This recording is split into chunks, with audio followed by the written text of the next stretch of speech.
BBA చదివిన తర్వాత salary ఎలా ఉంటాయి? ఆపర్చునిటీస్ మనం చూసాం. అదేవిధంగా సాలరీస్ ఎలా ఉంటాయి?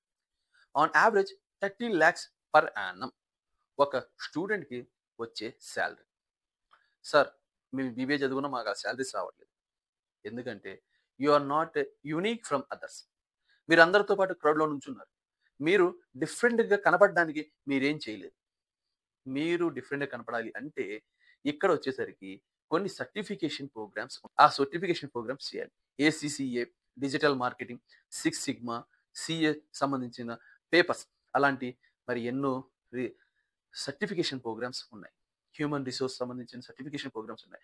మీరు అలాంటి ప్రోగ్రామ్స్ కనుక చేస్తే మీకు మంచి అవకాశాలొచ్చే అవకాశాలుంటాయి. క్రౌడ్‌లో నుంచి డిఫరెంట్‌గా ఉంటారు. మీకు ప్యాకేజెస్ కూడా ఎక్కువొచ్చే అవకాశాలుంటాయి. బీబీఏలో ఛాలెంజెస్ ఏంటి? High competition. మీకులాగే ఆలోచించే వాళ్ళు చాలా మంది బీబీఏలో చదువుకున్నారు. ఆళ్ళందరిని మీరు ఓడించాలంటే మీ దగ్గర స్కిల్స్ ఉంటాయి. ఎలాంటి స్కిల్స్ అంటే certification skills, communication skills, team building skills అలాంటి మరెన్నో స్కిల్స్ ఉంటే గనక మీరు ఆ కాంపిటీషన్స్‌ని జయించొచ్చు. ఆ తర్వాత ప్రెషర్, టాస్క్ ఉంటాయి, టార్గెట్స్ ఉంటాయి.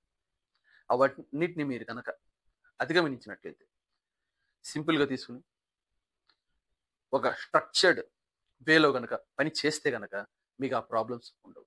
మీకు ఆ ప్రాబ్లమ్ ఉండనప్పుడు ప్రెషర్ ఉండదు. ప్రెషర్ లేకపోతే మీరు హ్యాపీగా పని చేసుకోగలుగుతారు.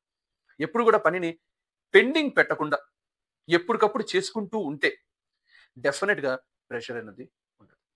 అదే విధంగా పర్సనల్ లైఫ్ మరియు ప్రొఫెషనల్ లైఫ్ రెండిటిని బ్యాలెన్స్ చేసుకుంటూ ఎళ్ళినట్లయితే మీకు లైఫ్ బాగుంటుంది.